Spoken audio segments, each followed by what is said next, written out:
آپ کی خدمت میں حاضر ہیں. ہمارا آج کا ٹاپک ہے الیکشن کمیشن، جس میں ہم مزید بات کر رہے تھے کہ کس طرح بھٹو نے بتایا کہ ان کے خلاف الزامات لگے کہ انہوں نے الیکشن کمیشن کو خریدا یا الیکشن کمیشن ان کی کٹ پتلی تھی. لیکن اگر گنڈے ڈاکو فسادی اس مشینری کو توڑنا چاہتے تھے تو کمیشن کیا کر سکتا تھا؟ یہ الفاظ جو کرتار سے بچ کے صفحہ 42 پر درج ہیں کسی ایسے شخص کے نہیں ہو سکتے جو بے بس، مجبور اور کٹ پتلی ہو. فسادی لوگ دونوں طرف سے اور موجود تھے. فسادی لوگ دونوں طرف موجود تھے. 5 جولائی 1970 کے موجودہ سیٹ اپ کے بعد ایک سرسری لگا دی جائے تو نظر آتا ہے اب گنڈے، بدماش، ڈاکو اور فسادی دوسری طرف دکھائی دے رہے ہیں. حکومت کا تختہ الٹنے کے بعد اس میں سے بعض پھیل کر اس حکومت کو صفوں میں چلے گئے.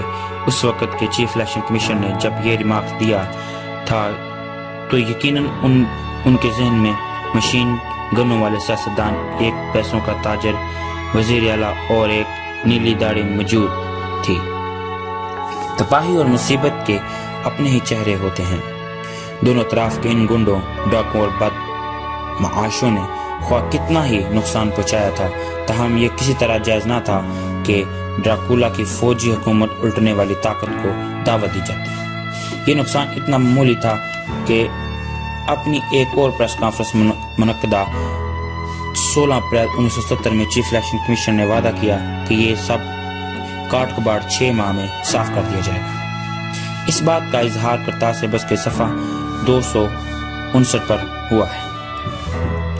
اگر میری حکومت نے کسی قسم کی مداخلت کی ہوتی تو چیف الیکشن کمیشن اتنی بات سے پہلے، درمیان یا بعد میں BBC کے ایک نمائندے سے یہ وعدہ نہ کرتے کہ انتظامیہ کی مداخلت کے پہلے اشارے پر ہی استعفیٰ دے دیں گے. ان کا یہ انٹرویو ڈان نے 16 اپریل 1970 کو شائع کیا تھا. کرتار سے بس کے صفحہ 258 پر.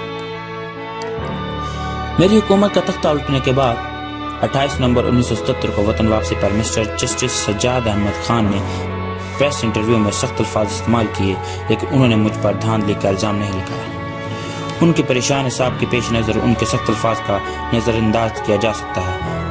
اہم حقیقت یہ ہے کہ انہوں نے مجھ پر سرکاری مداخلت یا دباؤ کا الزام عائد نہیں کیا. میں جیل میں مقدمہ قبل کے سلسلے میں تھا. موجودہ حکومت ہر اس شخص کو شاباش دے رہی تھی جو مجھ پر حملہ کرتا تھا. سابق چیف الیکشن کمشنر محض ایک شخص نہ تھا.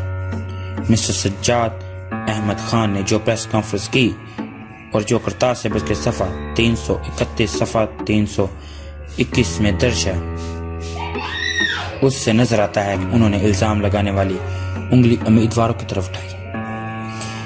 اس پر لیس انٹرویو کا اہم حصہ یوں ہے: بیرون ملک سے اپنے علاج کے بعد واپسی پر انہوں نے APP سے گفتگو کرتے ہوئے ایک نقص ان گراؤنڈ رولز میں نہیں تھا جو الیکشن کمیشن نے تیار کیے تھے.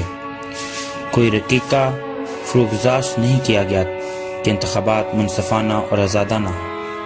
اس انتخابی طریقے کی ناکامی کا بڑا سبب حکمران پارٹی کے وہ امیدوار تھے جنہوں نے اپنی حیثیت سے اور پارٹی مشن سے ناجائز فائدہ اٹھایا اور انتخابات کے انچارج سرکاری افسروں کو دبانے میں کامیاب ہو گئے. یوں انہوں نے بیلٹ پیپر کے تقدس کو مجروح کیا.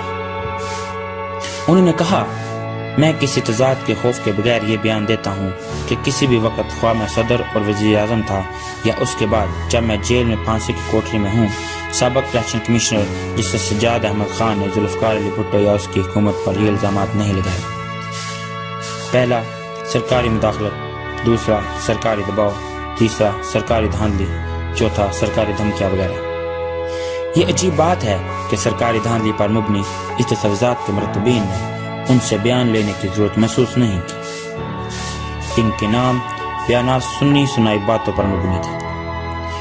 مسٹر AZ فروکی کے ذریعے بیان مرقوم ہوتے ہیں، جبکہ حقائق کا یہ تقاضا کہ اسی وقت کے چیف الیکشن کمیشنر کا بیان لیا جاتا اور ان سے پوچھ گچھ کی جاتی. اگر وہ پاکستان میں واپسی کے بعد 28 نومبر 1970 کو ایک پریس کانفرنس کر سکتے تھے تو وہ 1 نومبر 1970 کو قائم کی جانے والی انکوائری کمیٹی کے سامنے بھی پیش ہو سکتے تھے. اگر انہوں نے 900 گواہوں سے پوچھ گچھ کی اور ان کے بیانات سنے تو پھر سب سے پہلا بیان تو سابق چیف الیکشن کمیشنر کا ہونا چاہیے تھا۔ اس سلسلے کی اگلی کڑی کے ساتھ آپ خدمت میں حاضر ہوں گے، تب تک کے لیے اجازت دیجیے، اللہ حافظ۔ دیکھتے رہیے اردو دنیا۔